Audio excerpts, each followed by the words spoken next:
कहानी बहुत पुरानी है। एक गांव हुआ करता था। साईं,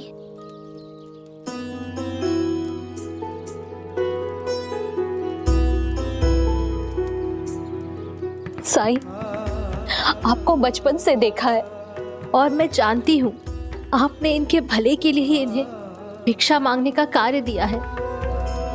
मैं नहीं देख सकती इन्हें भिक्षा मांगते और दूसरों का दुर्व्यवहार सहते हुए। मैं अपने पति को नहीं बदलना चाहती। हाँ साईं, मुझे भी पूरा विश्वास है आप पर। आप जो कर रहे हैं उसमें दिगंबर की भलाई होगी, लेकिन मैं अपने बेटे को भिक्षा मांगते हुए नहीं देख सकता। साईं, अपने पति को लोगों के आगे हाथ फैलाते देख मेरा दिल टूट रहा है। क्या कोई और तरीका नहीं है? आप तो एक फूल से भी इंसान के जीवन को बदल सकते हैं, फिर मेरे पति को और काका के बेटे को इतना कष्ट क्यों? आप दोनों से पहले ये बच्चे यहां आ गए थे मुझसे कहानी सुनने। क्या मैं इन्हें पहले कहानी सुना दूं?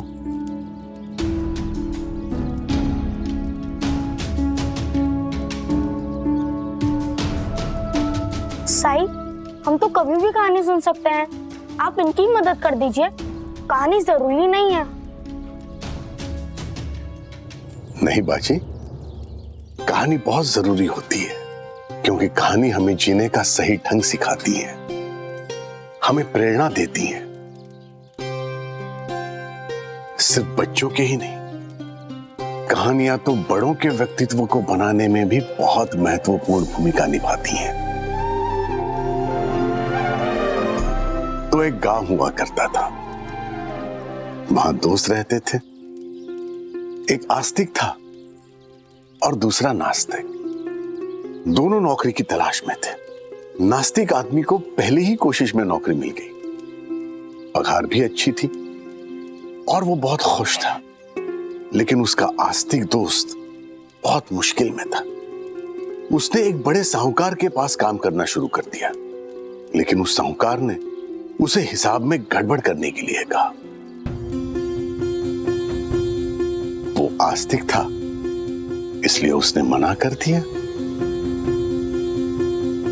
साहूकार ने उसे नौकरी से निकालने की धमकी दी, लेकिन वो भगवान पे विश्वास करता था, इसलिए अपनी अच्छाई पर अटल रहा और खुद ही नौकरी छोड़ दी, क्योंकि उसे विश्वास था कि भगवान उसे दूसरी नौकरी जरूर दिला देगा, जहां उसे अपने उसूलों के साथ समझौता नहीं करना पड़ेगा। लेकिन फिर वो जहां भी नौकरी के लिए गया, उसे ना ही सुनने को मिला। लेकिन इतनी निराशाओं के बाद भी उसकी ईश्वर से आशा कम नहीं हुई। उसका नास्तिक दोस्त उसे हमेशा समझाता था, पूछता था कि आखिर उसके भगवान ने उसे दिया ही क्या है? एक नौकरी भी तो नहीं दिला पा रहा है। लेकिन उस आस्तिक आदमी ने फिर भी अपना विश्वास नहीं छोड़ा। वो यही कहता रहा कि ईश्वर उसे ऐसी जगह काम देगा जहां वो पूरी ईमानदारी से काम कर सके। और फिर एक दिन उस जगह के राजा को उस आस्तिक आदमी के उसूलों और विश्वास के बारे में पता चल गया। वो इस बात से बहुत प्रभावित हुआ कि इतने संकटों के बाद भी उसने ना तो अपने उसूल त्यागे और ना ही विश्वास। राजा को विश्वास हो गया कि ऐसा आदमी बहुत ही पवित्र और ईमानदार होगा, और इसीलिए राजा ने उसे महामंत्री बना दिया।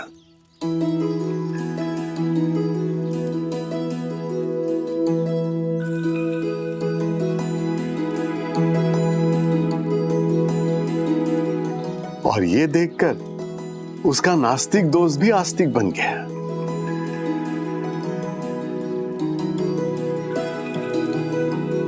इसीलिए कहते हैं कि ईश्वर पे विश्वास करो तो पूरी श्रद्धा से करो।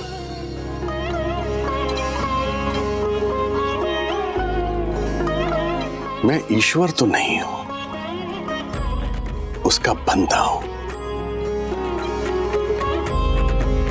बिना किसी शंका के उसके आदेश को मानता हूं। संतोष और दिगंबर से भी वही करवा रहा हूं। ईश्वर ने ही उनके सामने चुनौती पेश की है, तो उनकी चिंता भी ईश्वर ही करेगा। आप दोनों इतना समझ लीजिए, जैसे कमल तोड़ने के लिए कीचड़ में पांव डालने पड़ते हैं, वैसे ही बड़े बदलाव के लिए बड़े परिश्रम करने पड़ते हैं।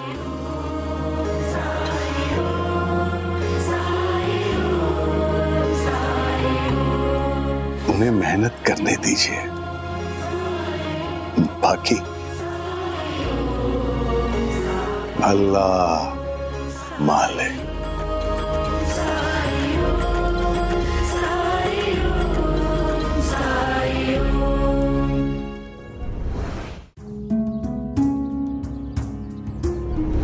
जिस तरह का आपका स्वभाव है, आप इस लायक है ही नहीं कि आप पर थोड़ी सी भी दया की जाए।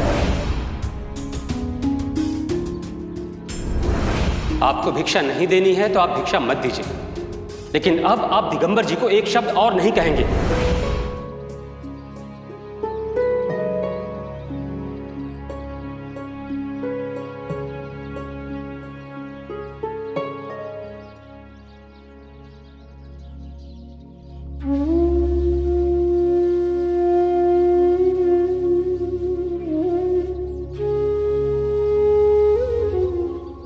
धन्यवाद संतोष, तुमने आज मेरे लिए बोला। दिगंबर जी, सच कहूं तो मुझे भी नहीं पता कि आज मेरे अंदर इतनी हिम्मत कैसे आई। बस मुझे ये लगा कि आज मुझे चुप नहीं रहना चाहिए। तुम बोले ये तो अच्छा लगा ही, पर उससे भी ज्यादा अच्छा ये लगा कि तुम संतुलन में बोले, मेरी तरह गुस्से से नहीं। काश मैं भी। दिगंबर जी, मुझे लगता है कि ये साईं का असर है, और ये असर आप पर भी हो रहा है, तभी तो इतना सब कुछ सुनने के बाद में भी आप चुप रह पाए।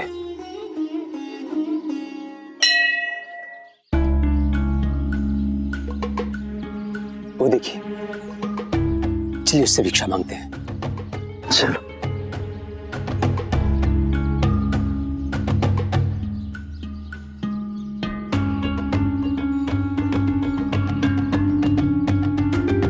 भाऊ, थोड़ी भिक्षा मिलेगी?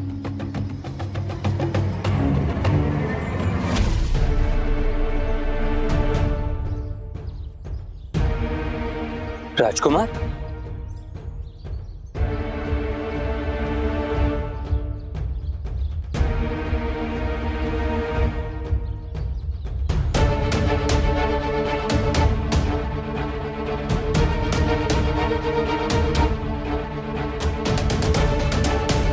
क्यों संतोष, तेरी इतनी बुरी स्थिति हो गई कि तू भीख मांगने लगा?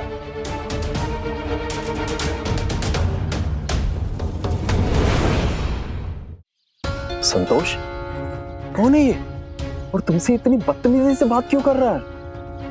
रिश्वतखोरों से ऐसे ही बात की जाती है, लेकिन कमाल की बात यह है कि मुझे अचानक यहाँ शिरडी में आना पड़ा और आते ही यहाँ ये मिल गया। लेकिन उससे भी कमाल की बात यह है कि मुझे इसे भीख मांगते देखकर बहुत खुशी हो रही है। संतोष, क्या ये आदमी सही कह रहा है? मुझे नहीं लगता कि तुम रिश्वतखोर हो। बोलो, जवाब दो।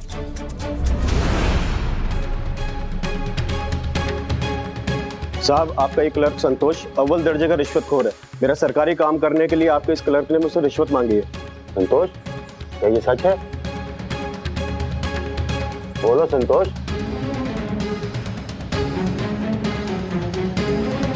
मुझे जवाब चाहिए संतोष। देखा साहब, निर्दोष आदमी कभी चुप नहीं रहता। ये बोल नहीं रहा, इसका मतलब इसने अपराध किया है। अब आप ही बताइए साहब, मैं कब से कॉन्ट्रैक्ट ले रहा हूँ, कभी कोई शिकायत आई? साहब, मैंने तो बड़ी ईमानदारी से अपनी फाइल इसे देखने के लिए दी, लेकिन ये बोला कि पैसा लगेगा। मैंने कहा ये गलत है, तो इसने कहा कि मैं तुम्हारी फाइल आगे नहीं बढ़ाऊंगा। तो आज मुझे लगा कि नहीं, मुझे आपसे इसकी शिकायत करनी ही चाहिए। शर्म आनी चाहिए तुम्हें संतोष। जानते हो, रिश्वत लेने वालों से मैं सख्त नफरत करता हूँ, इसलिए मैं तुम्हें रिश्वत लेने के जुर्म में निलंबित करता हूँ।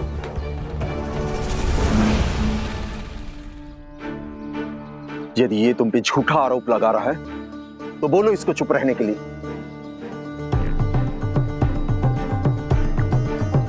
संतोष, तुमने मेरे लिए बोला था, अब अपने लिए भी तो बोलो। अरे ये क्या बोलेगा? बेईमान आदमी की जुबान कहाँ खुलती है? नहीं, मैंने रिश्वत नहीं ली। अच्छा तो तुम्हें काम से क्यों निकाला गया? हाँ? सुनो, मैं संतोष के साथ कई दिनों से हूं। ये बोलता बहुत कम है, लेकिन इतना तो मैं भी समझ चुका हूं, ये बेईमान नहीं है। इसने रिश्वत नहीं ली होगी, ये मैं दावे के साथ कह सकता हूं। फिर तो तुम भी या तो बेवकूफ हो या अंधे हो। इसने खुद अपना जुर्म कबूल किया था चुप रहकर। तुम जो भी कह लो, लेकिन मैं जानता हूं संतोष ऐसा काम कभी नहीं कर सकता। मत मानो, लेकिन मुझे तो ये खुशी है कि इस बेईमान को भीख मांगनी पड़ रही है।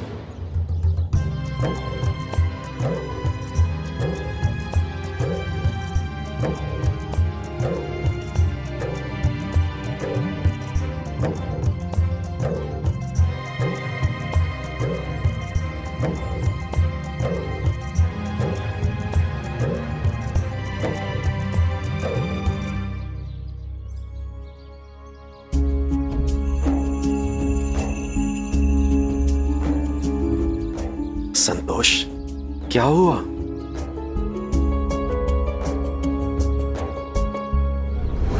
यदि तुम बेकसूर हो तो तुम कुछ बोले क्यों नहीं? वो झूठ बोल रहा था ना। जाने दीजिए दिगंबर जी, चलिए भिक्षा मांगते हैं।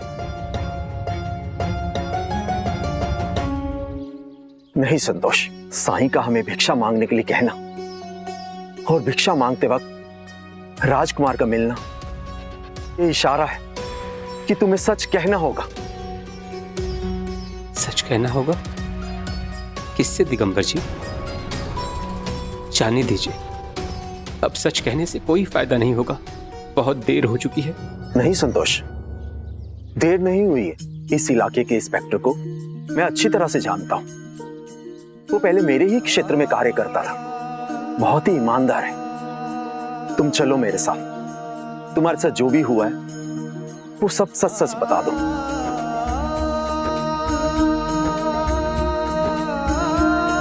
डरो मत, मैं तुम्हारे साथ हूं। तुम्हें ये कदम उठाना ही होगा।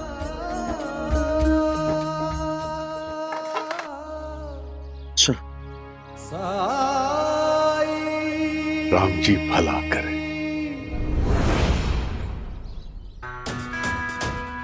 मुझे पता है इन्होंने एक बार आवाज उठाई है, लेकिन इनके एक बार आवाज उठाने में और व्यक्तित्व और स्वभाव को बदलने में बहुत फर्क होता है।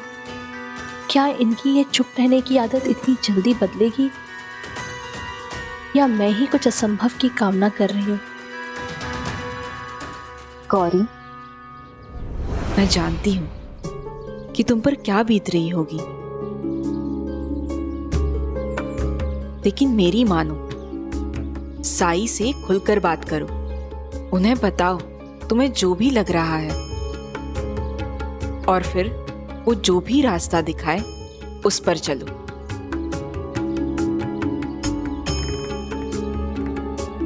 चलती हूँ।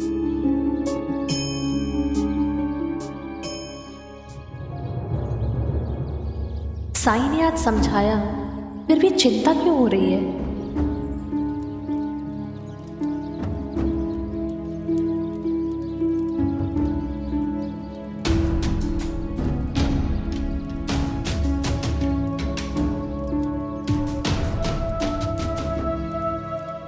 गौरी, साई,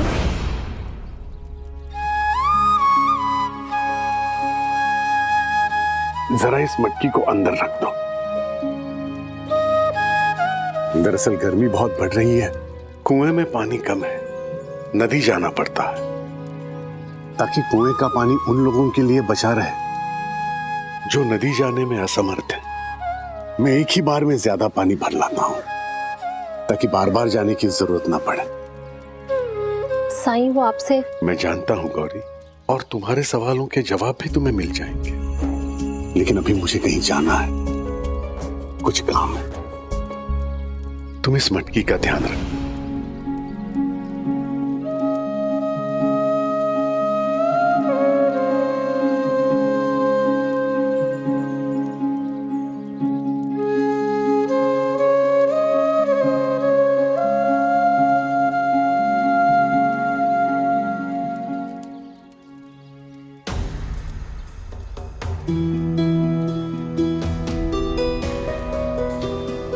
ये मटकी तो खराब है। अगर ऐसे ही इसका पानी निकलता रहा तो साईं की सारी मेहनत बेकार हो जाएगी। मुझे कुछ करना होगा। एक बार हिम्मत करके सब सच बोल दो, बाकी संभालने के लिए मैं तुम्हारे साथ हूं।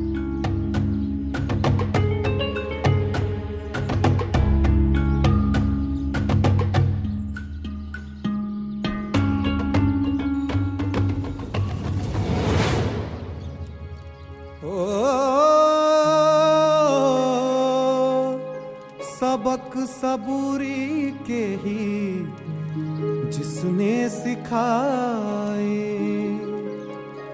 उसी की परीक्षा के ये पल हैं आज आए। बदरा बुराई के ये जितने भी छाए, साईं मेरे अच्छाई का जल बरसाए। कष्ट जो अपार साईं हंस के उठाए।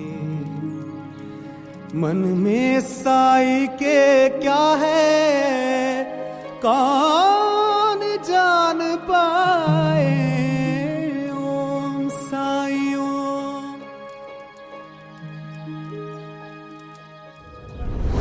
बताओ संतोष, कैसे तुम्हें झूठे आरोप में नौकरी से निकाल दिया था?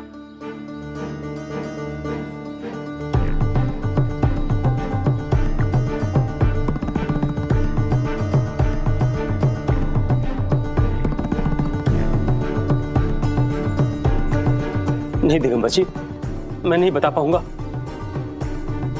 मुझ में हिम्मत नहीं है, मुझे माफ कर दीजिए।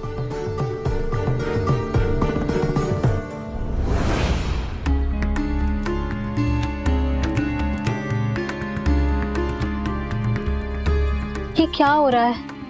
इस मटके में कितने छेद हैं?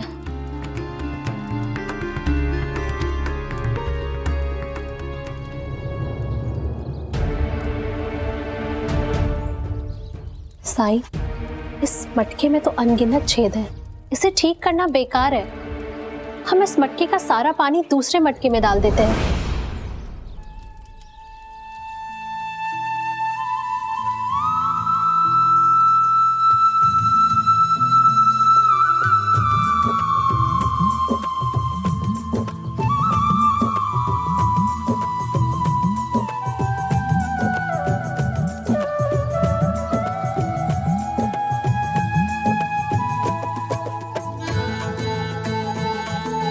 गौरी, इस मटकी में 8 छेद थे, लेकिन तुमने 7 छेद भरकर ही हार मान ली।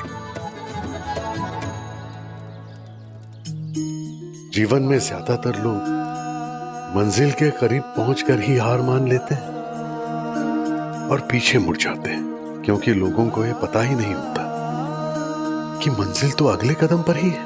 इसीलिए सिर्फ उन्हीं चुनिंदा लोगों को मंजिल मिलती है जो आखिरी कदम तक हार नहीं मानते। गौरी, मैं जानता हूं तुम बहुत परेशान हो, लेकिन जब चीजें सबसे ज्यादा असंभव लगे तभी वो हमारे सबसे करीब हो। और ऐसे वक्त श्रद्धा और सबूरी जरूरी होती है। तुम भी सबूरी रखो गौरी, और आज शाम को यहां आ जाओ।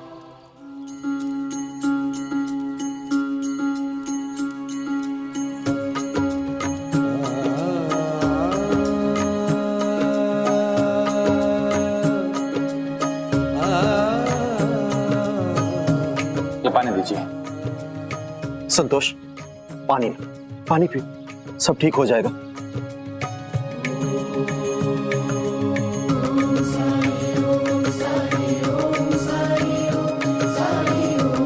मुझे तुम पे विश्वास है संतोष।